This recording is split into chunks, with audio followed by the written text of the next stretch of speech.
What's next for you sa Viva Max?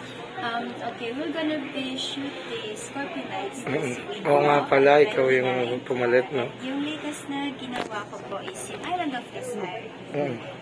So, may pressure ba sa'yo na, kasi yung unang Scorpio Night, classic talaga yun. At sumunod, si Ana Marie something, ang galing niya Yung doon. first po is si Ana Marie Gutierrez, and then yung second one is si Joyce Mendes. Sobra po.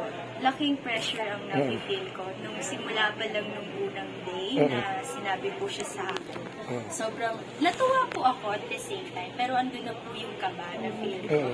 Tapos, si AJ pa yung original dapat, di ba? Oo, Tapos, hindi lang siya pwede. So, anong masasabi mo doon na parang second choice ka or something? Okay lang naman po sa akin kahit second choice. And nire-respect ko naman din po yun. And that's worth it. Siguro po is may mga reason that's why nangyayari yung mga ganun. Ayun. So, paano mo pinagandaan yung Scorpio Nights na yun?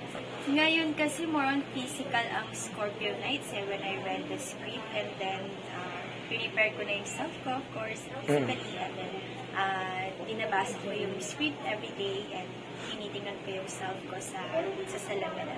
Meron, sino bang mga co-stars mo dito? Yun po ang hindi ko pa alam eh. So, hindi pa alam kung sino yung partner mo? Yes, hindi ko pa po. Pero, I guess, nasabi po nila is si Raymond Bagadsing, pero, hindi pa kami nag-meet ng through sa Zoom eh. So, mag-meet po kami sa 29. So, how daring are you na willing kang ipakita dito sa upcoming movie mo?